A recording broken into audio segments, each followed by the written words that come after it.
Chers amis, chers camarades, je suis chargé aujourd'hui de faire le rapport oral d'introduction au 57e congrès de l'Union des syndicats CGT des Bouches-du-Rhône. Ce congrès, notre congrès, en présence de plus de 670 délégués, est un moment fort dans la vie démocratique de notre organisation. Dans le cadre de sa phase préparatoire, des réunions se sont tenues dans les organisations du département pour échanger, débattre autour du document de réflexion.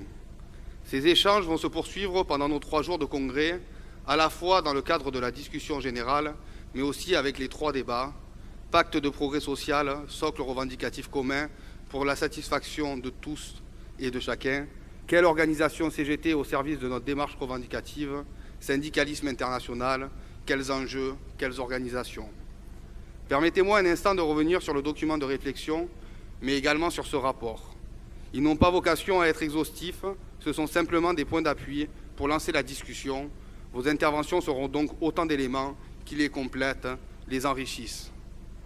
Le Congrès est l'instance souveraine de notre organisation. Par nos débats, nos votes, il élabore l'orientation à donner à notre activité. C'est le moment privilégié où chaque syndicat, section syndicale, union locale, confronte les réalités vécues, notamment à partir des luttes et les objectifs à définir. Notre congrès doit donc être placé au cœur de la vie des organisations de la CGT des Bouches-du-Rhône. Évidemment, même s'il s'agit d'un congrès départemental, notre réflexion portera aussi sur les dimensions internationales et nationales et les luttes qui s'imposent dans tous les domaines pour stopper le rouleau compresseur capitaliste. Il s'agira également de déterminer ensemble de quelle CGT les travailleurs ont besoin, à la fois pour répondre aux attaques immédiates qu'ils subissent, que nous subissons, mais aussi pour gagner l'émancipation totale par la transformation de la société et l'éradication du système capitaliste.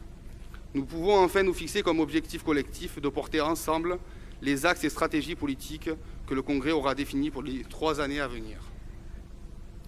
Partout dans le monde, la bourgeoisie, au sens de ceux qui détiennent les grands moyens de production et d'échange, cherche, avec la complicité d'un grand nombre de gouvernements, à accumuler toujours plus de profits. Alors que ce sont les travailleurs qui créent les richesses par leur travail, le capital est à l'offensive pour imposer toujours plus de souffrances et de sacrifices au peuple. C'est cette logique que nous appelons la lutte des classes et qui fait que nous n'avons aucun intérêt commun avec le camp d'en face, avec ceux qui exploitent, qui oppriment hommes, femmes, enfants et qui pillent les richesses naturelles, le tout sans aucune limite. Depuis notre dernier congrès, le camp réactionnaire s'est renforcé à l'échelle de la planète, avec l'arrivée au pouvoir de Trump aux États-Unis d'Amérique, de Bolsonaro au Brésil, de la coalition 5 étoiles mouvement en Italie et bien sûr en France d'Emmanuel Macron. D'ailleurs, depuis leur élection, les attaques contre les peuples et les travailleurs n'ont jamais été aussi fortes. Évidemment, il ne s'agit pas ici de dire ou de faire passer tous leurs prédécesseurs pour des progressistes. Ce serait un mensonge et d'ailleurs, ils portent une grande responsabilité. En effet, en France, avec François Hollande et sa majorité, comme dans la plupart des pays où ils étaient au pouvoir, la social-démocratie a fait le choix de répondre aux intérêts des riches plutôt qu'aux besoins des peuples, entraînant résignation et le sentiment du tous les mêmes.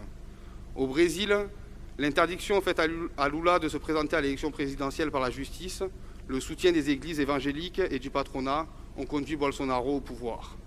Cet exemple est significatif de l'état d'esprit du capital. Peu importe que l'extrême droite arrive au pouvoir, peu importe que ce personnage soit nostalgique du temps béni de la dictature, du moment que leurs intérêts ne sont pas remis en cause. Cela ne vous rappelle-t-il pas les années 30 en France, quand le patronat criait plutôt Hitler que le Front populaire? Ce monde qui est le nôtre est malade de la déchéance d'un système qui a fait son temps, qui porte en lui la guerre. Les puissances impérialistes dont la France cherchent à s'accaparer à n'importe quel prix toutes les richesses de notre planète, qu'elles soient naturelles ou bien qu'elles soient créées par le travail humain.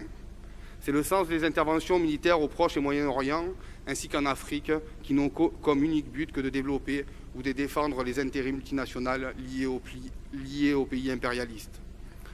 Les populations locales, ce n'est pas un problème. Partout où les bombes tombent, la misère explose. Soi-disant au nom de la démocratie ou de la liberté, ces guerres favorisent l'émergence d'intégristes religieux qui font leur lit sur la pauvreté et sur la haine de l'Occident. Ils n'en ont rien à faire des peuples qui sont touchés par leur guerre, la guerre, les guerres économiques. Ils n'en ont rien à faire de ceux qu'ils condamnent à l'exil ou à la mort, ceux-là même qu'ils appellent migrants, qu'ils font mourir en mer ou frapper, voire tirer dessus aux frontières de l'Europe ou des États-Unis. Ceux-là même qu'ils entassent dans des camps ou qu'ils utilisent dans les grands pays capitalistes pour gagner encore plus d'argent en les faisant travailler sans contrat de travail. Ceux-là même dont ils se servent en les stigmatisant pour faire prospérer les idées fascistes afin d'entretenir la division entre les peuples et les travailleurs. Dans les quelques pays où ils n'ont pas la main, où ils ne peuvent pas faire ce qu'ils veulent, les États-Unis, avec la complicité de l'Union européenne et d'autres, continuent leur entreprise de déstabilisation, comme à Cuba et au Venezuela. Pour ces deux pays, il y a un double enjeu: gagner de territoire à l'économie de marché et récupérer les matières premières. Le second enjeu est complètement idéologique. Les USA et leurs alliés ne supportent pas, ne serait-ce qu'à un seul endroit du monde, qu'on puisse remettre en cause à l'échelle d'un pays le système capitaliste. Montrer à tous les autres peuples que c'est possible, que le capitalisme n'est pas la fin de l'histoire. C'est pour cela qu'ils sont prêts à tout pour faire tomber les gouvernements de ces deux pays, et quelles qu'en soient les conséquences pour les populations. Embargo, blocus économique, sanctions financières, financement de coups d'État, etc., etc. Avec la reconnaissance par Trump de Jérusalem comme la capitale d'Israël et sa décision d'y transférer l'ambassade américaine, il conforte la politique d'extrême droite de Netanyahou d'occupation illégale de la Palestine et la négation des droits du peuple palestinien. En Palestine, comme dans tous les endroits du monde où les impérialistes s'en vont à la guerre, occupent des territoires, c'est tout un peuple qui est plongé dans la misère, qui est privé de liberté, qui est livré à la surexploitation des grands groupes capitalistes. Notre camarade Salah Hamouri est sorti de prison. Nous devons nous en féliciter. Mais nous n'oublions pas les milliers de prisonniers politiques qui restent dans les geôles israéliennes. Lors de notre dernier congrès, nous avons exprimé notre solidarité avec le peuple kurde autour d'un moment fraternel placé sous le signe de la solidarité internationale. Force est de constater que depuis, la situation des Kurdes ne s'est pas arrangée avec le président turc Erdogan qui multiplie les agressions militaires. C'est ce même Erdogan qui a fait voter avec d'importantes irrégularités une révision constitutionnelle pour lui permettre de concentrer tous les pouvoirs sur sa personne.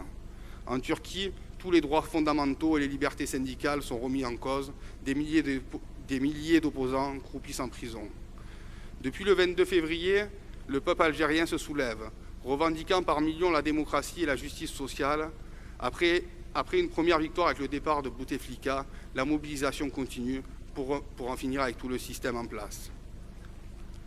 En Europe, quels que soient les pays ou les gouvernements, ce sont des politiques d'austérité pour les travailleurs et leurs familles, de chômage, de recul industriel, de casse des services publics, avec quelques différences à la marge selon les réalités de chaque pays. Tous les pratiquent à leur manière, l'Union européenne y apporte tout son soutien et sa contribution active. La flexibilité, la déréglementation sont à l'ordre du jour. Partout, patronat et gouvernement s'attaquent aux garanties collectives existantes, aux droits conquis par des générations de travailleurs, aux libertés syndicales. C'est cela l'Europe du capital. Pour faire passer toutes leurs directives antisociales, ils tentent de faire croire aux salariés, aux jeunes, aux privés d'emploi, aux retraités, que nous sommes en concurrence avec d'autres pays, d'autres peuples comme les USA, la Russie, la Chine, et que l'Union européenne est notre seule chance de peser, d'avoir un poids dans cette compétition internationale, alors que ce sont eux-mêmes qui organisent la concurrence et qui imposent des traités de libre-échange. De plus en plus, les peuples contestent cette Union européenne. L'exemple le plus marquant est celui du Royaume-Uni, où les habitants ont voté majoritairement pour le Brexit. Le taux d'abstention en France aux dernières élections européennes en est un autre exemple. Nous sommes à une époque où la durée et la profondeur de la crise font que les questions locales, nationales et internationales influent souvent les unes sur les autres. C'est forte de cette analyse et bien consciente des enjeux que la direction de l'Union des syndicats CGT des Bouches-du-Rhône s'est dotée d'un collectif pour l'aider à réfléchir et à agir ensemble et à agir sur l'ensemble des questions internationales.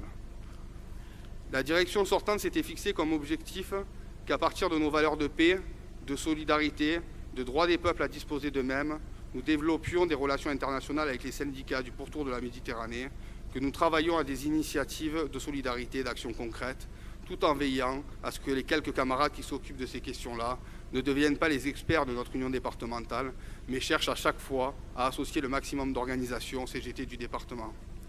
Concrètement et sans être exhaustif, voici les grandes lignes de l'activité internationale de notre UD durant ces 3 ans. Colloque international. Nous avons organisé un colloque international les 13, 14 et 15 décembre 2017, en invitant les syndicats des pays du sud de l'Europe et de la Méditerranée, dont le thème était « Quelle lutte et quelle solidarité internationale en Méditerranée, Europe du Sud, pour gagner le progrès social, la justice sociale et la paix face au capitalisme, à l'Union européenne, au FMI et à l'OTAN. Ce colloque fut une réussite en termes de participation. 23 délégations internationales, dont 3 confédérations, la Fédération syndicale mondiale, l'Organisation de l'unité syndicale africaine et la Confédération des syndicats arabes.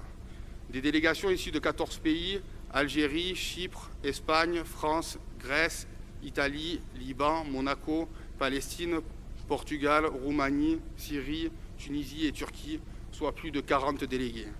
À cela, il faut rajouter les organisations et structures de la CGT, la Confédération, des fédérations, des UD, 2 comités régionaux et bien sûr la direction de notre union départementale. En tout, plus de 200 camarades ont participé à cette initiative. Une réussite également au niveau de la qualité des échanges et des discussions qui nous ont permis d'avoir une connaissance plus précise sur la place et le rôle que tiennent dans leurs pays respectifs les organisations présentes, chacune à partir de son histoire, de ses réalités. Parce qu'effectivement, nous n'avons pas vécu la même chose, même si notre histoire est liée.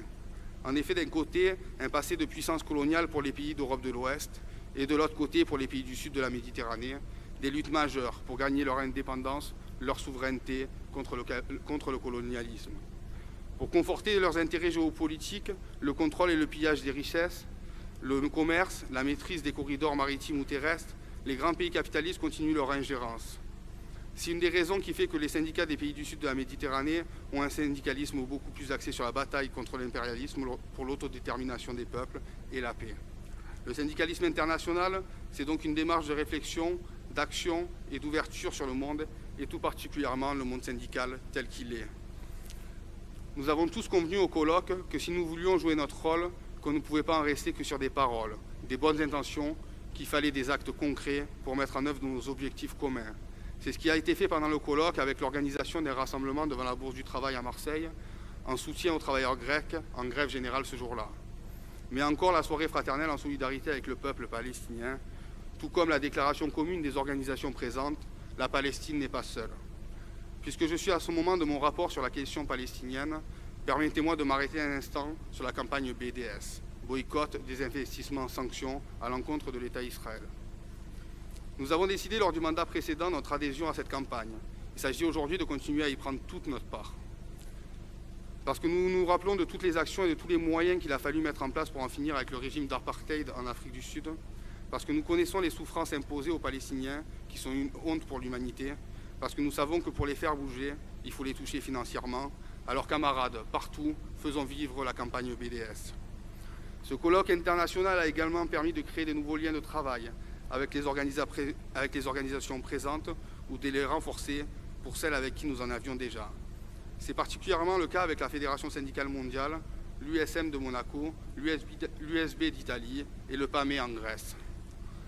Nous avons également eu, durant ce mandat, un certain nombre de rencontres avec des organisations qui n'étaient pas présentes au colloque, mais qu'il est, à mon sens, nécessaire de poursuivre au regard des enjeux, comme avec les Belges de la FGTB ou encore les métallos de la FIOM CGIL de Gênes. Parce que nous considérons que la plus efficace des solidarités internationales est celle qui repose sur l'action dans les entreprises, sur les lieux de travail, car c'est à cet endroit que naît la lutte des classes, l'affrontement capital-travail que nous cherchons en permanence à associer le maximum de camarades, des syndicats, d'unions locales à l'activité internationale de la CGT des Bouches-du-Rhône. Un exemple concret. La délégation de 7 camarades qui s'est rendue en Grèce à l'invitation du PAME du 29 octobre au 2 novembre 2018 avec au programme une rencontre avec la FSM, la visite du monument qu'ils ont construit pour leurs 70 ans en hommage aux travailleurs qui luttent dans le monde entier. Symboliquement, cette stèle est placée à l'endroit où 200 communistes ont été fusillés par les nazis en 1945. Des rencontres avec le secrétariat du PAME, avec les unions départementales de Patras, du Pirée et de l'Avrio et les syndicats de leur périmètre, de la Fédération des travailleurs du secteur public et des services publics, et une visite d'un centre de solidarité que le PAME organise. Ce voyage de solidarité intense, mais ô combien enrichissant, a permis à la délégation des Bouches-du-Rhône de mesurer l'ampleur des attaques contre les travailleurs, les ravages de l'austérité, mais aussi la détermination de nos camarades grecs, leur capacité de résistance, mais également de prendre conscience que les politiques menées en Grèce, ce sont les mêmes que celles qu'ils essaient de nous imposer en France. Ce fut aussi l'occasion de revoir nos camarades dockers de Cosco, sur le port du Pirée, à qui nous avions apporté tout notre soutien et notre solidarité dans la lutte qu'ils menaient pour la reconnaissance de leur convention collective, où gouvernement Tsipras et multinationales Costco, en complicité, ont usé de tous les moyens pour les mettre en échec, allant jusqu'à interdire leur grève. Pour conforter leur lutte, les camarades du PAME nous ont sollicité la veille pour le lendemain pour participer à l'Assemblée générale du syndicat qui devait décider si, malgré l'interdiction de la grève par la justice, ils la maintenaient. Ils l'ont maintenue, ils ont eu raison, ils ont gagné. La lutte pour la paix, pour la réponse aux besoins des travailleurs et de leurs familles, contre l'exploitation de l'homme par l'homme, contre l'impérialisme, nécessite une action soutenue de la part de la CGT. Chaque pays a une réalité différente et l'action des travailleurs et de leurs syndicats s'applique à cette réalité différente. Pourtant, aujourd'hui encore plus qu'hier, il y a interdépendance étroite entre les phénomènes qui se produisent dans chaque pays, dans chaque entreprise, dans chaque service, dans chaque collectivité. Et ces phénomènes, pour la plupart, ne peuvent être considérés isolément en dehors du contexte mondial.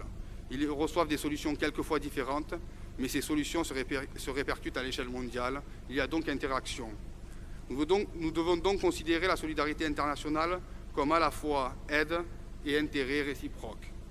La lutte contre les conséquences de la crise qui affecte tous les grands pays capitalistes, la généralisation dans ces pays des attaques contre les droits conquis, n'est-ce pas une lutte commune aux travailleurs de ces pays? Refuser toute politique supranationale entraînant l'abandon de la souveraineté nationale n'est-elle pas une lutte commune des populations de ces pays? Agir pour développer la solidarité internationale au sein de sociétés multinationales, n'est-ce pas participer à la lutte commune des travailleurs de ces entreprises? Les entreprises, les gouvernements, les partis politiques ont tous des stratégies internationales. Conjuguer nos luttes avec celles d'autres peuples dans une démarche revendicative globale, du particulier au général, de l'entreprise de la localité jusqu'à l'échelle internationale, est une exigence à laquelle on ne peut pas se soustraire. Dans cet objectif, et pour passer de la parole aux actes, nous devons continuer à renforcer nos liens, à nous tenir informés de ce qui se passe à l'étranger, de favoriser les échanges entre les organisations de la CGT des Bouches-du-Rhône et nos syndicats frères en Europe et dans le monde, d'envisager à chaque fois que c'est nécessaire des initiatives et des actions communes.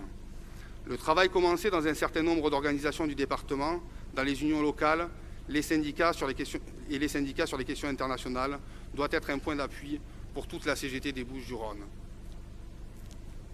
Quelques exemples. La rencontre avec des syndicalistes d'Angleterre et de Belgique contre la privatisation du rail et pour sa renationalisation, organisée par le syndicat CGT des cheminots de Miramas.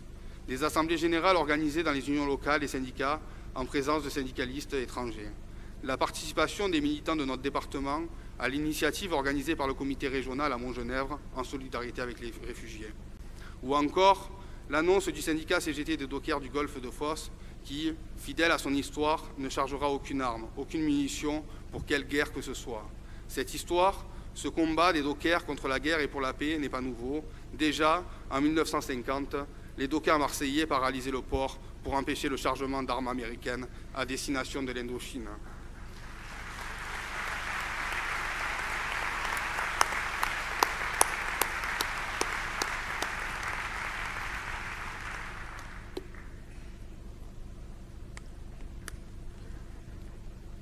Puisque nous avons pris la mesure de l'offensive engagée contre les salariés, les retraités, les privés d'emploi, les jeunes, contre le syndicalisme de lutte, nous avons deux questions à nous poser.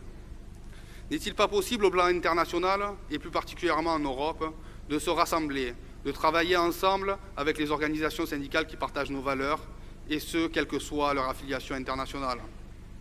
Faut-il courir le risque d'être battus partout, dans chaque pays, les uns après les autres, ou ne vaut-il pas mieux regrouper les forces, agir ensemble autour d'objectifs communs? C'est pour l'ensemble des raisons évoquées depuis le début de mon rapport que la direction sortante vous propose de voter pour l'affiliation à la Fédération syndicale mondiale. Non pas pour mettre en opposition les différentes confédérations internationales, il n'est pas ici question de quitter la CES, mais bien au contraire de gagner un poids supplémentaire pour contribuer à faire travailler ensemble, à unir, quelle que soit leur affiliation internationale, les syndicats qui partagent nos constats, nos orientations, nos objectifs. Au regard de la période, c'est un enjeu majeur, mes camarades. Depuis notre dernier congrès, à quoi ressemble la France et notre département? Quel est l'impact des politiques économiques et sociales sur les conditions de vie et de travail des salariés, des retraités, des privés d'emploi, des jeunes? Répondre à ces deux questions doit nous permettre d'analyser concrètement la situation dans laquelle nous sommes aujourd'hui et, bien entendu, de déterminer la nature de la riposte syndicale nécessaire.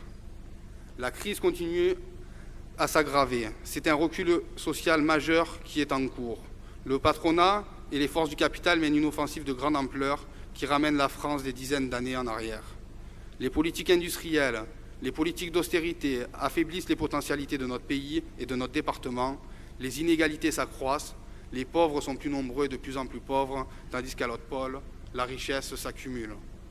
Au nom du réalisme et de la fatalité, le patronat, le gouvernement, les médias aux mains des forces de l'argent et des dirigeants d'autres syndicats invitent à accepter les reculs sociaux, la casse de l'industrie, des services publics, le chômage et la réduction des dépenses sociales.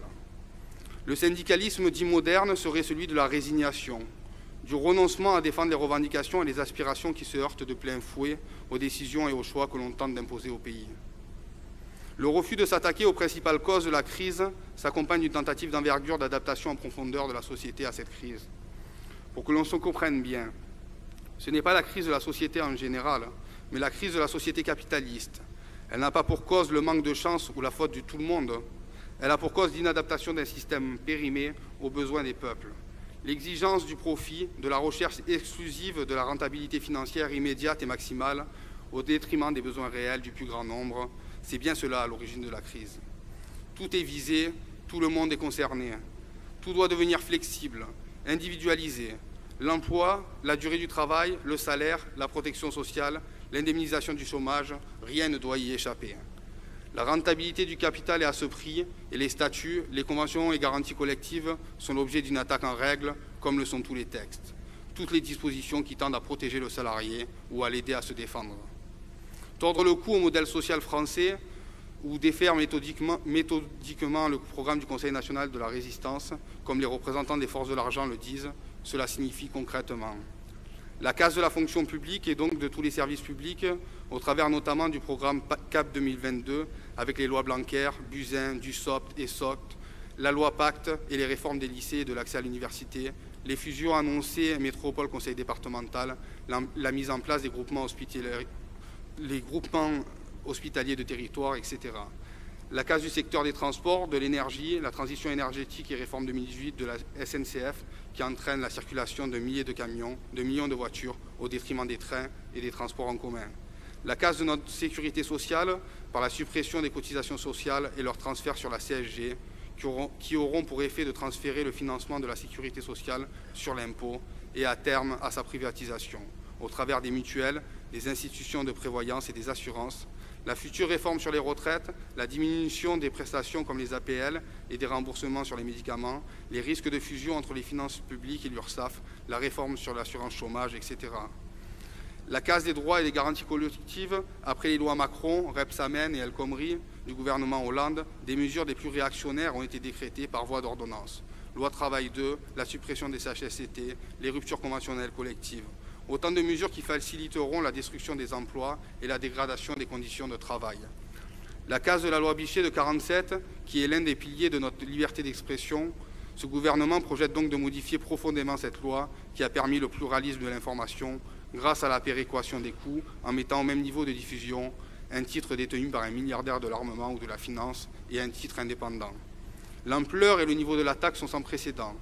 L'objectif est d'en finir avec notre modèle social où chacun paie selon ses moyens et reçoit selon ses besoins, de donner au secteur marchand, au privé, des secteurs d'activité qu'il ne contrôlait pas jusqu'à présent. L'obstacle principal à la réalisation de ces objectifs est la CGT, dès lors qu'elle représente une force collective susceptible de gêner, de contrecarrer leurs plans. Parce que nous sommes le syndicat qui se bat, le syndicat de classe qui ne s'en laisse pas compter sur les réalités de la société capitaliste et le syndicat de masse qui s'adresse à tout le monde du travail. Nous sommes le syndicat dont ils veulent réduire l'influence, voire abattre. Ce que le MEDEF promet d'ailleurs en cause, c'est l'idée même de l'organisation collective pour la défense des intérêts des salariés, des retraités, des privés d'emploi et des jeunes. C'est ce qui explique l'ampleur des moyens utilisés.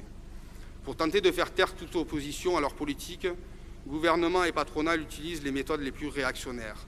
Depuis la loi travail, un cap a été franchi. Les entraves au droit de grève se multiplient, comme dans les cantines à Marseille. Loi anti-casseurs, interdiction de manifester, charge pendant les manifestations. Plus que jamais, nous devons tout mettre en œuvre pour que, quand on le décide, nous puissions manifester. La question du service d'ordre est donc essentielle et concerne l'ensemble de nos organisations. J'en profite, je pense, au nom de tous, pour remercier l'ensemble des camarades qui contribuent à ce que chaque initiative, chaque manifestation se passe dans les meilleures conditions. Bravo à eux.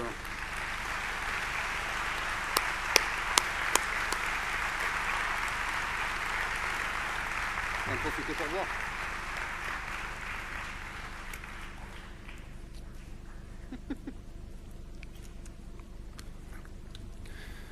Cette violence, nous la vivons dans les entreprises, comme à ID Logistique ou dans le groupe Elior, mais aussi par la multiplication de convocations de camarades au commissariat.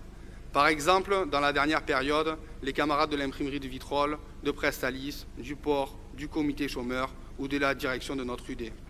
Un cap supplémentaire a été franchi avec la demande de dissolution de l'Union départementale des syndicats CGT des Bouches-du-Rhône par un député de la majorité présidentielle. Ce dernier a également décidé de porter plainte contre notre secrétaire général.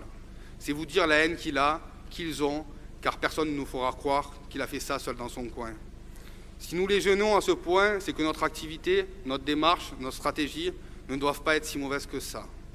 Sur cet épisode qui rappelle les heures sombres de notre histoire, nous pouvons nous féliciter de la formidable réaction des organisations de la CGT. Par des motions, des déclarations, des interventions, des interpellations des directions, des délégations et des arrêts de travail, toute la CGT a répondu présente. J'en profite pour remercier les organisations qui, de l'étranger comme de toute la France, nous ont témoigné leur solidarité. La répression, la criminalisation de l'action syndicale n'est pas une nouveauté. Elle n'est pas à banaliser ni ne doit conduire à la peur. Elle existe et nous devons prendre les dispositions nécessaires pour que jamais un camarade ne se retrouve seul devant son patron ou devant la justice. Ces faits concernent la CGT, mais également tous ceux qui luttent et remettent en cause le système. La justice, justement, le 18 septembre à Marseille et le 19 à Aix, sont convoqués au tribunal des camarades, des dirigeants de la CGT des Bouches-du-Rhône, suite à leur participation à des initiatives que nous avons organisées ou appelées à rejoindre. Travaillons partout à la mobilisation la plus grande pour les accompagner. La violence, nous l'avons également vécue dans le cadre de la lutte contre la loi travail, quand 3 de nos camarades ont été renversés à Fos et à Vitrolles. Bien sûr, les chauffards sont les premiers responsables, mais ceux qui ont participé au lynchage médiatique et attisé la haine, comme le président du MEDEF qui a qualifié les militants CGT de terroristes, ne le sont-ils pas tout autant? Leur offensive antisyndicale s'accompagne d'une campagne idéologique, d'une rare intensité.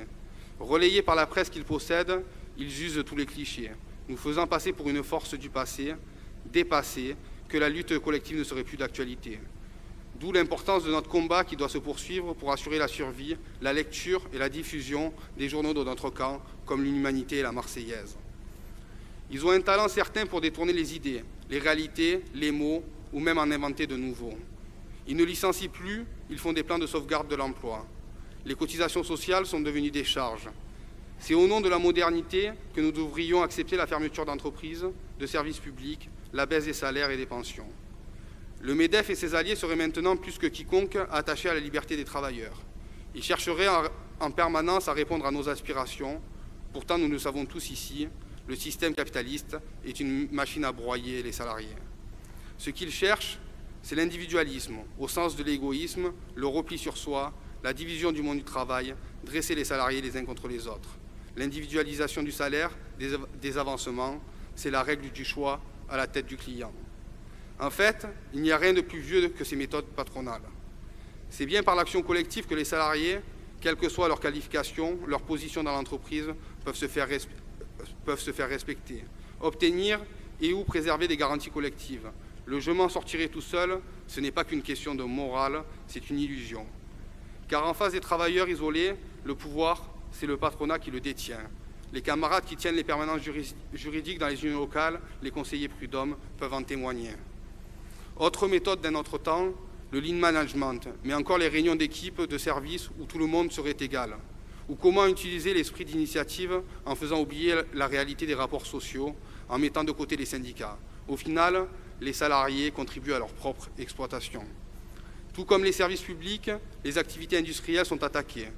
Et on assiste à une réduction des capacités de production. Toutes nos industries et leurs activités induites sont menacées. Des branches entières sont en cours de liquidation. De nombreuses entreprises ferment ou se restructurent, comme ils disent. pour se concentrer sur des créneaux jugés rentables. C'est aussi au nom de l'environnement qu'il faudrait fermer des usines. Encore un tour de passe-passe électoraliste du gouvernement pour mettre une teinte verte à son mandat. En fait, le programme du président des riches, c'est l'écologie punitive pour les travailleurs, les citoyens. Leur cynisme n'a pas de limite lorsqu'ils disent vouloir mettre fin à la production à partir du charbon en France, donc fermer des unités, mais que dans le même temps, ils vont importer de l'électricité à base du charbon. Autre exemple, la casse du fret SNCF et de la SNCF. Le capitalisme, qu'il soit vert ou pas, n'est jamais la solution. Des habitants, des salariés sont malades, meurent à cause de certains rejets, de la pollution. Il nous faut donc lutter sans relâche pour obtenir des investissements dans les outils de production et dans la recherche. Les moyens financiers existent pour le faire vivre notre campagne pour vivre et travailler dignement dans les Bouches-du-Rhône, c'est aussi ça. Les patrons et leurs alliés prétendent que les marges sont insuffisantes, que le coût du travail est trop important, que les outils de production ne sont pas performants. C'est faux. La preuve, leurs profits augmentent, les dividendes versés aux actionnaires battent des records. La réduction de l'activité industrielle a des conséquences immédiates sur les services publics. Fermeture de bureaux de poste, de classes ou d'écoles, ou encore fermeture de services dans les hôpitaux, n'en sont que quelques exemples. La conjugaison de ces deux phénomènes aggrave les conditions de vie et de chômage. Dans le même temps, ils voudraient nous faire croire que ce sont les privés d'emploi qui sont responsables de leur propre situation. Les activités de service qu'on nous disait protéger, les salariés à l'abri des délocalisations, comme le secteur du commerce, du transport, de la logistique, des banques et assurances, sont confrontés aux mêmes logiques que le reste du salariat. Pour permettre à une minorité de nantis de s'enrichir toujours plus sur le dos des travailleurs, des plans de licenciement, des restructurations sont mis en œuvre. Le progrès technique, les avancées scientifiques qui devraient servir à répondre aux aspirations, aux besoins du monde du travail pour travailler mieux, dans de meilleures conditions et moins longtemps, sont au contraire utilisés pour détruire les emplois, intensifier les cadences. L'augmentation des cadences, la pression, les mauvaises conditions de travail peuvent mener à de graves accidents de travail, des blessés, des morts, des suicides, comme dans la construction, à Orange ou à la SNCF. Dans le même mouvement que la casse de l'industrie et des services publics et des activités de services, afin de maintenir ou d'augmenter leurs profits, les forces du capital s'attaquent au pouvoir d'achat des travailleurs et de leurs familles.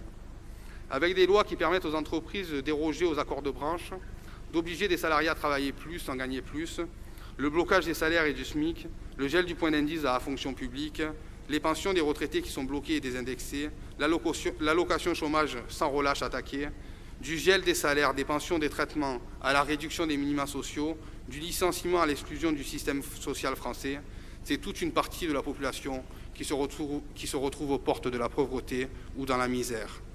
11 millions de privés d'emploi, 9 millions de personnes qui vivent en dessous du seuil de pauvreté. Ces choix politiques aggravent les inégalités sociales, la pauvreté et l'exclusion. C'est particulièrement le cas dans notre département qui concentre déjà des taux de chômage et de pauvreté supérieurs à la moyenne nationale. Ces taux explosent dans certains quartiers de Marseille et certaines villes des Bouches-du-Rhône. Dans le même temps, des accueils de la CAF, de la sécurité sociale sont fermés, les suppressions d'emplois dans les organismes sociaux et à Pôle emploi ne permettent plus aux salariés de répondre correctement aux besoins des assurés. Des conditions de travail dégradées, le manque de moyens pour exercer leur mission sont également le quotidien des travailleurs sociaux. Ne pas se soigner, ou plutôt ne pas pouvoir se soigner, est aussi une réalité de notre époque. Les déserts médicaux, notamment sous l'impulsion des GHT, la casse de l'hôpital public, le développement du secteur privé, la casse de la sécurité sociale et les dépassements d'honoraires ne permettent plus l'accès aux soins pour tous. À l'hôpital public, la baisse des budgets entraîne suppression de postes, fermeture de services, manque de personnel et de matériel, donc dégradation des conditions de travail et d'accueil. Dans le privé, la santé est uniquement considérée comme une marchandise, une source de profit. Pour que ceux-ci soient les plus importants possibles, les salaires sont bas et les conditions de travail mauvaises. La prise en charge des patients au rabais, voire catastrophique, comme c'est le cas notamment dans les EHPAD. L'exclusion, c'est aussi ne pas avoir accès à un logement digne, comme c'est trop souvent le cas dans notre département, encore plus à Marseille. La catastrophe du 5 novembre l'illustre dramatiquement. Les différents programmes comme Euro-Méditerranée ou celui de la Plaine, sous couvert de rénovation, de réhabilitation, poursuivent la ghettoisation sociale, éclatent le vivre ensemble. L'exclusion, c'est encore ne pas avoir accès aux transports en commun, que ce soit dans nos villes, dans nos villages, dans nos quartiers. Le coût, l'absence, le sous-dimensionnement des lignes de bus, de métro, de tramway, de train amène les populations les plus fragiles, les plus précaires, jeunes, retraités, privés d'emploi, à rester chez elles, dans leur quartier, dans leur village, souvent loin de tout, et notamment des services publics. Tout augmente, les prix de l'essence, de l'électricité, des péages, des transports en commun, de l'alimentation flambent, comme tous les produits de première nécessité d'ailleurs. Cette situation a déclenché le mouvement des Gilets jaunes qui continue depuis le 7 novembre. Les politiques du président des riches, c'est aussi le CICE pour les grandes entreprises, c'est laisser ses copains faire de l'évasion fiscale, ce qui représente des milliards qui échappent à la solidarité nationale. Il ne s'agit pas dans mon propos d'attaquer l'impôt. Cela, le camp d'en face s'en charge assez bien. Nous sommes tous ici conscients que c'est par l'impôt que sont financées les écoles, les collèges, les lycées, les routes, les hôpitaux, la culture, tous nos services publics. Par contre, dire et agir pour qu'il ne soit plus inégalitaire comme l'est la TVA, n'est-ce pas le rôle de la CGT? Sous couvert d'adaptation, de flexibilité, le MEDEF et ses alliés tentent consciencieusement de détruire les garanties collectives et individuelles conquises par l'action syndicale. Les jeunes, les salariés du commerce ont été pour beaucoup leurs cobayes. Temps partiel imposé, travail du dimanche. Toute stabilité, toute sécurité doivent être considérées comme un privilège. CDD, intérim, travailleurs détachés, auto-entrepreneurs, les patrons éclatent le monde du travail. Personne n'est plus vulnérable qu'un travailleur dans cette situation et donc capable d'accepter le pire pour continuer à travailler. Hélène Honde, dans le rapport oral de notre dernier congrès, disait « C'est sur le terreau de l'injustice et de la régression sociale que s'enracine la montée de l'extrême droite. Quand le droit de se loger, de se soigner, de se nourrir, de s'éduquer n'est plus garanti par l'État, quand nos salaires ne nous permettent plus de vivre dignement, quand le chômage et la précarité sont si élevés, cela aiguise le rejet de l'autre et favorise le développement de tous les racismes et extrémismes. Et quand les politiques successives ont créé tant de désillusions, comment être surpris des scores du Front National? Maintenant, appelé Rassemblement National, les mêmes causes produisent les mêmes effets. De la même manière que pour l'ensemble des questions qui concernent la vie des travailleurs et leurs familles, notre rôle n'est pas de commenter les politiques sociales et économiques, mais d'agir. Nous combattrons toujours, chaque jour, l'extrême droite qui est au service du capital, à la fois en luttant partout pour le progrès social, mais aussi en combattant l'idée même que des hommes et des femmes puissent être supérieurs à d'autres en fonction de leur origine. La haine de l'autre, c'est la division du peuple, des travailleurs, qui fait les beaux jours de la bourgeoisie. Rien ne ressemble plus à un travailleur qu'un autre travailleur, qu'il soit chinois, algérien, australien, canadien, argentin ou français.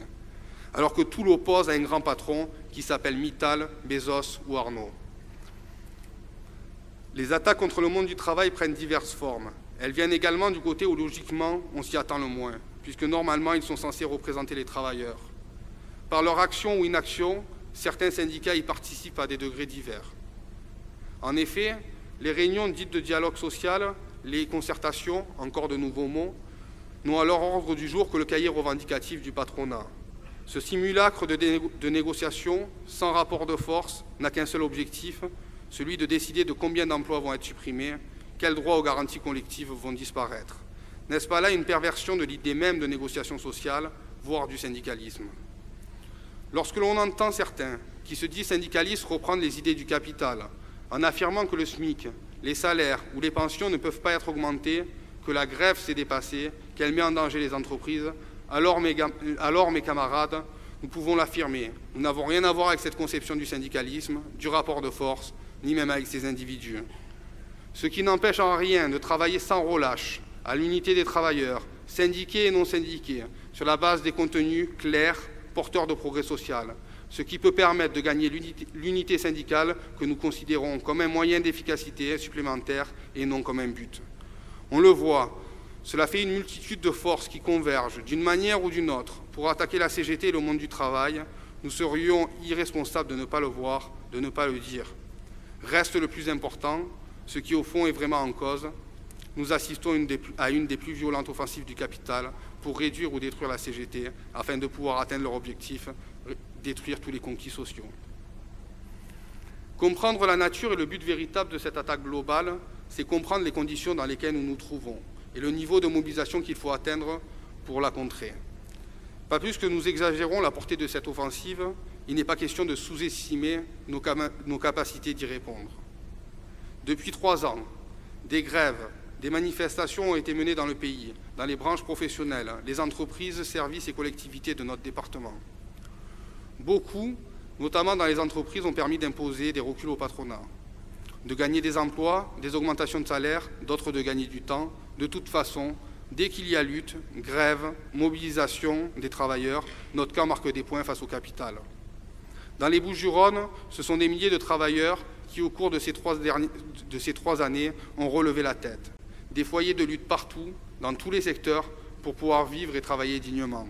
Sur les questions d'emploi, l'augmentation des salaires, des pensions, des minima sociaux, contre la casse de la formation professionnelle, pour l'amélioration des conditions de travail, contre la casse des statuts ou des garanties collectives, pour des investissements, contre la criminalisation de l'activité syndicale, pour des droits nouveaux, contre la fermeture d'entreprises ou de services, pour la réintégration de salariés, contre des licenciements, pour le droit au logement, contre la casse de la santé et de la sécurité sociale, pour les droits des femmes et l'égalité salariale, contre la casse des prud'hommes. Permettez-moi de saluer ici toutes celles et ceux qui ont lutté. Par leur courage, leur abnégation, leur ténacité, ils montrent à l'ensemble du monde du travail que les reculs sociaux ne sont pas une fatalité, qu'il est nécessaire de se mobiliser et qu'il est possible de gagner. Il est maintenant temps d'aborder ce que doit être la CGT pour répondre aux besoins de la lutte. Au regard de la période, notre congrès ne peut pas se permettre l'autosatisfaction, la suffisance ou l'autoflagellation. Nous sommes tenus de nous mettre à la hauteur des événements. Nous devons avoir une réflexion sans complaisance et déterminer ce que nous devons faire pour être la CGT dont les salariés, les retraités, les privés d'emploi et les jeunes ont besoin maintenant et dans les années qui viennent. Cette réflexion critique et constructive, nous l'aurons d'autant mieux si nous partons de la réalité de nos forces organisées. La CGT des Bouches-du-Rhône, c'est 33 089 syndiqués, dont 4 318 retraités, plus de 1 400 bases organisées dans les entreprises, services et collectivités de notre département, 25 unions locales. C'est surtout des milliers de militantes et de militants qui agissent au quotidien. C'est la principale organisation syndicale de notre département. La CGT a plus de 120 ans. Elle a traversé l'histoire, connu et surmonté tous les combats, toutes les épreuves. Elle fait face aujourd'hui à de longues années difficiles, marquées par des reculs sociaux importants. Des millions de privés d'emploi, de précaires, la répression, la difficulté de fait de s'implanter dans de nombreux endroits, la guerre idéologique menée sans répit, la désinformation organisée par la réaction, tout cela ne peut pas être sans conséquences. Faire abstraction de ces réalités, c'est nier la vie réelle et la lutte. Je profite de ce moment pour saluer les militants, femmes, hommes, de tout âge, qui ont su tout au long de l'histoire faire vivre la CGT, notre CGT. Souvent dans des conditions très dures, il nous faut apprécier, valoriser l'engagement déployé dans les entreprises, les unions locales, à l'union départementale et à tous les niveaux de notre organisation, le savoir-faire et l'énergie de celles et ceux qui sont impliqués, qui ont organisé la lutte. Cela dit, nous devons regarder les choses en face. Notre influence a reculé. Nous avons perdu la première place au niveau national. Nous faisons face nationalement à une baisse importante du nombre d'adhérents de façon plus relative dans le département. Nous avons été en difficulté pour répondre aux attaques qui touchent de manière globale le monde du travail. Nous devons donc revenir sur le pourquoi et le comment nous en sommes arrivés à cette situation. Il faut savoir se regarder sans complaisance. Il ne s'agit pas ici de montrer du doigt des individus, des organisations. La responsabilité est collective. Évidemment, avec des niveaux différents selon les responsabilités que l'on exerce. Nous sommes tous conscients qu'une direction de syndicat, ce n'est pas une direction fédérale. Que la commission exécutive d'une union départementale, ce n'est pas la commission exécutive confédérale. Il n'est pas question ici de dire qu'il y a des organisations plus importantes que d'autres, mais que chacune doit assumer ses responsabilités, prendre des actes de direction à son niveau. Pour être clair, le meilleur syndicat CGT n'empêchera pas tout seul la casse de notre système de sécurité sociale, tout comme la fédération la plus costaud n'empêchera pas seule une restructuration dans une entreprise si on n'est pas implanté ou si le syndicat CGT de cette entreprise n'a pas décidé de se mobiliser. De nombreuses questions traversent les organisations de la CGT. Quant à la stratégie mise en œuvre depuis la loi travail, notamment sur l'espacement des journées de grève interprofessionnelles, le rôle et la portée des manifestations, la multiplication des journées professionnelles, le mouvement des Gilets jaunes. Bien entendu, ces questions se sont légitimement posées dans les organisations CGT du département, et donc à l'union départementale. Mais quand on lutte, quand on est militant, quand on est responsable, on ne peut pas que se poser des questions. Il faut aussi chercher des réponses, il faut les mettre en application, quitte à les adapter avec l'expérience concrète. De ces questions, de ces interrogations, nous en avons débattu en Assemblée générale départementale, lors de notre comité départemental, en commission exécutive et en bureau. La CGT, par sa structuration et le fédéralisme, donne à chaque organisation le cadre démocratique pour le faire. Nous avons tenté d'y apporter des réponses concrètes, à partir de la situation réelle que vit le monde du travail, en ayant toujours comme objectif de rassembler les salariés, les retraités, les privés d'emploi et les jeunes du département, de les faire rentrer dans l'action à partir de revendications porteuses d'amélioration immédiate et de notre visée de transformation sociale de la société, une société sans classe, libérée de l'exploitation capitaliste. Nous considérons que l'attaque est globale et que notre réponse doit l'être tout autant. Qu'unis, nous sommes plus efficaces que chacun dans notre coin, que pour mobiliser l'ensemble du monde du travail, il faut un socle revendicatif commun, que la stratégie de lutte pour aller jusqu'à la victoire doit être claire pour les militants comme pour les travailleurs.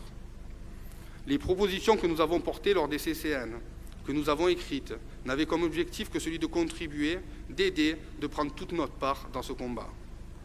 Ce sont les mêmes raisons qui nous ont guidés pour prendre des actes de direction, par exemple en proposant des journées de mobilisation, des journées de grève départementale, en prenant contact avec des Gilets jaunes, en organisant une manifestation commune à Martigues, en appelant à manifester tous les samedis, en appelant au regard des enjeux départementaux et nationaux à une manifestation à Paris le 27 avril. L'écriture d'impact de progrès social dans les Bouches-du-Rhône. La démarche départementale dans laquelle des forces progressistes, syndicales, associatives ou politiques, tout en gardant chacune leur place, leur autonomie, leur expression propre, appellent ensemble à se mobiliser. N'est-ce pas cela faire jouer complètement son rôle à notre union départementale? N'est-ce pas cela faire vivre les principes du fédéralisme, l'autonomie des organisations dans la prise de décision et la recherche permanente d'une cohésion, d'une action coordonnée de toutes les organisations CGT? Le pacte de progrès social dans les Bouches-du-Rhône, comme toutes les initiatives que nous avons tenues, doit permettre la construction d'une riposte contre l'attaque globale du capital, mais également contre ses déclinaisons dans notre département. Les attaques du capital touchent tout le monde du travail, sans exception.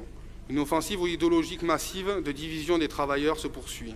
Cette stratégie consiste à opposer les jeunes aux retraités, les salariés du privé aux fonctionnaires, les intérimaires à ceux qui ont un CDI, les travailleurs français aux travailleurs étrangers, les ouvriers aux cadres, les jeunes aux retraités, etc.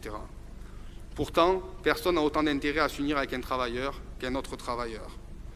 Ils nous expliquent tous les jours que notre entreprise, notre collectivité sont différentes de celles d'à côté, que ce n'est pas pareil. Ils cherchent par tous les moyens à cloisonner notre activité à l'entreprise, à la restreindre, multipliant les réunions pour nous empêcher d'avoir une activité syndicale, d'être au contact de nos collègues de travail. Ils tentent de nous faire signer des accords dits de paix sociale. Dans le même mouvement, ils détruisent les droits et les moyens syndicaux, comme par exemple avec la mise en place des CSE. Force est de constater que cette stratégie patronale porte ses fruits. Nous assistons dans de nombreux endroits à des replis sur soi d'organisations de la CGT et encore plus des travailleurs. Crier « solidarité, solidarité » ou « convergence, convergence » ne marche pas pour réussir une grève, une manifestation. En effet, il est de plus en plus difficile de mobiliser qu'à partir de la solidarité avec les salariés en lutte ou en soutien de telles corporations. Il s'agit donc de prendre les dispositions pour faire mesurer à tous que ce sont les mêmes politiques qui produisent les mêmes effets, quelle que soit notre activité, notre entreprise, notre collectivité, notre administration, notre ville. Il nous faut être le plus pédagogue possible, car comme une grève, la convergence ne se décrète pas, elle se construit. Cette construction, comme elle n'est pas naturelle, nous devons la faire sur le terrain, à partir de la réalité des attaques et de leurs conséquences dans chaque entreprise, collectivité, service, dans chaque localité, dans chaque bassin d'emploi. C'est autour de revendications communes, cohérentes, lisibles pour les salariés et leur déclinaison dans l'entreprise que nous réussirons nos mobilisations. Camarades, pour notre département, partons de la réalité. Autour et souvent en lien, le grand port maritime de Marseille-Fos, port global, poumon économique de la région. Avec le triage de Miramas et l'aéroport de Marignane, notre département a encore d'importants atouts industriels, comme dans l'aéronautique, l'agroalimentaire, la chimie, pétrochimie, la production d'électricité, la réparation navale, la sidérurgie. Nous avons identifié depuis quelques années la volonté du patronat, accompagné par un grand nombre de collectivités, régions, métropoles, départements, ville de Marseille notamment, de faire de notre département le bronze cul de l'Europe. Un vaste plan de remodelage des activités industrielles de notre département est en cours. Les luttes contre l'arrêt du raffinage à Total-Lamed, contre la fermeture de l'usine Coca, de l'imprimerie de l'usine Saint-Louis Sucre, à Coca, de l'imprimerie Méditerranée Offset Press ou de la centrale de Gardanne en sont des exemples.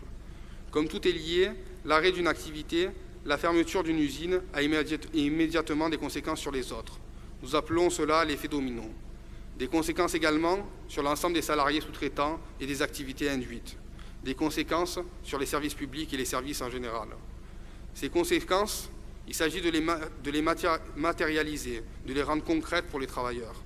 Quels sont les impacts que cela va avoir là où ils travaillent et dans leur vie de tous les jours? C'est tout le rôle des militants et des organisations de la CGT des Bouches-du-Rhône. Notre pacte de progrès social pour les Bouches-du-Rhône doit y aider. Il ne s'agit pas d'un livre de recettes, mais d'un socle revendicatif commun qu'il faut continuer à faire vivre de partout. Une sorte de base commune qui doit être enrichie, déclinée à l'échelle de l'entreprise, du service ou de l'union locale. Être à la hauteur d'un enjeu aussi élevé, d'un affrontement de classe aussi dur, nécessite une attention soutenue à nos forces organisées, et structurées. Travaillons à la consolidation permanente de la vie démocratique, en dehors de laquelle il ne peut y avoir de développement d'une action syndicale de classe, de masse, susceptible de peser de façon décisive sur le cours des événements. Cela nécessite de s'en donner les moyens. C'est sur le terrain, dans la proximité, que se forge l'engagement des travailleuses et des travailleurs pour l'action. C'est sur le lieu de travail que les salariés sont confrontés directement, individuellement et collectivement aux conséquences de l'exploitation capitaliste. C'est à partir du lieu de travail que s'expriment les premières aspirations pour répondre aux besoins, l'augmentation des salaires, les meilleures conditions de travail par exemple. Le monde du travail dans son ensemble n'est pas conscient spontanément de cette exploitation. Cela ne crée pas automatiquement une conscience de classe, mais cela donne des facteurs objectifs favorables à une première prise de conscience des intérêts antagonistes entre salariés et patrons. Comme le disait le camarade Varcholak dans son rapport sur la structuration de la CGT, le lieu de travail est donc le terrain privilégié de la lutte des classes. Il doit être la base du rassemblement des salariés pour la défense de leurs intérêts de classe. C'est là, en premier lieu, que doivent s'exprimer les besoins, s'élaborer les revendications et s'organiser l'action collective pour les faire aboutir. C'est là également que s'impose la bataille des idées pour faire la clarté sur la nature des rapports sociaux. Elle contribue à l'élévation de la conscience sociale des travailleurs pour les gagner à la nécessité de changements plus profonds, tant à l'échelle de l'entreprise que de la société tout entière. L'organisation syndicale à l'entreprise est l'outil indispensable de ces actions pour la défense collective des revendications immédiates et d'avenir pour les salariés. Là doit naître et se développer l'activité syndicale avec et pour le plus grand nombre. C'est bien le rôle majeur de chaque syndicat, de chaque section syndicale. L'entreprise, l'atelier, le bureau, le magasin sont des lieux naturels où se développe l'activité syndicale. C'est bien dans ces lieux où les salariés travaillent que ceux-ci vont ressentir le plus le besoin de se rassembler, de s'unir, de s'organiser pour se défendre. Notre capacité d'action dépend pour beaucoup, voire essentiellement, de nos forces organisées. C'est donc bien sûr le lieu de travail, à partir d'une démarche quotidienne concrète de présence syndicale et d'efficacité dans la défense des revendications, que l'on peut favoriser l'adhésion. Une travailleuse, un travailleur se syndique d'abord pour défendre ses intérêts. Les campagnes de syndicalisation n'auront donc de véritable portée que si elles vont de pair avec une démarche revendicative permanente. Nous pouvons dire qu'incitation à l'adhésion, défense des revendications et recherche permanente des meilleures conditions pour les gagner sont complètement liées. Tous vivent l'exploitation, ont les mêmes revendications globales, mais chacun, que l'on soit ouvrier, employé, agent de maîtrise, cadre, ingénieur, jeune, femme ou homme, en avons des spécifiques. L'effort de syndicalisation doit être en prise réelle avec tous les salariés, adapté à chaque situation. C'est un enjeu. Lors de notre dernier congrès, nous nous étions donné comme objectif de nous implanter ou de nous renforcer dans les secteurs dits émergents. Des secteurs où nous étions faiblement organisés, comme les EHPAD, le transport et la logistique. Force est de constater que lorsqu'il y a volonté, il y a un chemin, puisqu'à force de plans de travail, de déploiement, en lien avec les unions locales et les fédérations, nous obtenons des résultats encourageants, de syndicalisation et de création de nouvelles bases, alors continuons sur ce chemin. Les élections professionnelles, les élections dans la fonction publique, les élections TPE doivent aussi permettre cette activité, ce dynamisme, pour renforcer et améliorer nos résultats. C'est l'affaire de toute la CGT. Une fois à la retraite, les retraités, même s'ils ne vivent plus l'exploitation au travail, restent toujours dans une société capitaliste. Ils entendent vivre dignement et obtenir des réponses à leurs besoins. La CGT est là pour les organiser, pour mener les batailles revendicatives spécifiques et participer à la mise en œuvre de la riposte globale. La continuité syndicale, comme la syndicalisation des retraités, sont des objectifs majeurs pour la CGT. Utile et indispensable également, les comités chômeurs et précaires dans toutes les unions locales, pour défendre les revendications immédiates des privés d'emploi, comme le droit de travailler, le droit à l'émancipation, l'augmentation des minima sociaux pour vivre dignement, et contribuer à la mobilisation générale contre ce système qui détruit tout. Chaque endroit où la CGT est absente représente autant de maillons faibles qui rendent forcément la lutte plus difficile partout, y compris là où on est organisé. Il est donc indispensable que chaque organisation, chaque structure de la CGT accorde de la plus grande importance à l'implantation de la CGT dans ce que nous appelons les déserts syndicaux. Les unions locales tiennent évidemment une place décisive dans cette bataille. C'est avec le syndicat le lieu de proximité le plus proche des salariés, des retraités, des privés d'emploi et des jeunes. L'union locale des syndicats CGT, c'est le lieu où se trouvent toutes les forces organisées des différentes entreprises où l'on est implanté. Par la connaissance du quartier, de la ville, de son bassin d'emploi, elle est en capacité d'intervenir sur toutes les questions touchant à la vie économique et sociale de son périmètre. C'est aussi le lieu où les syndicats et sections syndicales peuvent définir et préciser ensemble leurs objectifs communs, s'entraider dans les difficultés et échanger leur expérience. Ces capacités d'action dépendent de l'investissement des syndicats qui la composent. Il ne s'agit pas pour les syndicats de l'investir pour que la porte soit ouverte ou que la lumière soit allumée, mais bien pour créer toutes les conditions du rapport de force et du rayonnement de la CGT sur son périmètre. Bien conscient du rôle que peuvent jouer les unions locales, le patronat et ses relais politiques locaux tentent de plus en plus de fermer les bourses du travail, de nous en empêcher l'accès, de leur enlever les moyens de fonctionnement, comme ce fut le cas durant ce mandat avec l'union locale d'Aubagne et sa région. Élément positif, avec l'aide de l'union départementale, l'union locale CGT de Saint-Paul-les-Durance a un nouveau local et pourra encore mieux jouer son rôle et contribuer à sa juste part au rapport de force global. Gagner les consciences à la syndicalisation CGT et faire en sorte qu'elle soit bien l'organisation de lutte de tous les salariés, retraités, privés d'emploi et jeunes, c'est un même combat. La guerre idéologique que le camp d'en face nous mène nous demande des efforts particuliers. Cela exige un intense effort de formation de militants, de vie démocratique, pour permettre aux syndiqués de faire vivre et rayonner les analyses, les idées, les propositions, les revendications de la CGT. Cela demande aussi de prendre le temps de se tenir informés, de s'assurer que les syndiqués soient en possession des informations, qu'ils soient bien au courant des initiatives qui sont organisées. Donner à voir le rayonnement revendicatif de la CGT, c'est donner de la force aux militants, aux salariés, montrer que l'on est une organisation à l'offensive, qui ne recule pas et qui maîtrise l'ensemble des sujets de notre société. Faire vivre la CGT, lui donner de la force, conserver son indépendance, c'est aussi payer ses cotisations au 1%. Camarades, l'ensemble des coûts portés dans les différents secteurs nous impactent tous, que l'on soit salarié ou usager, que l'on soit jeune ou retraité, privé d'emploi ou précaire.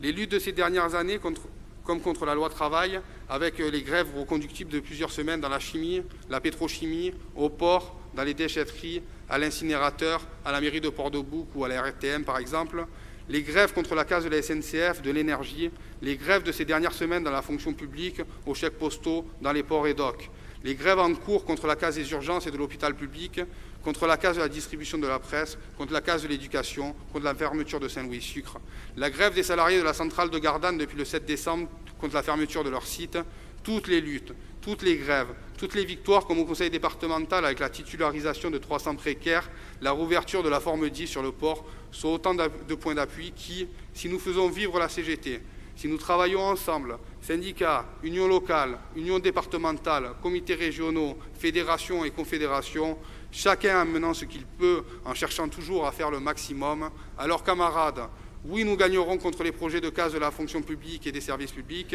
contre la casse de notre sécurité sociale et de nos retraites, contre toutes les attaques professionnelles. Alors relevons le défi pour la justice sociale et fiscale, pour l'avenir de notre planète. Tous ensemble, nous allons gagner. Vive l'unité des travailleurs, vive le 57e congrès de l'Union départementale CGT des Bouches-du-Rhône, vive la CGT.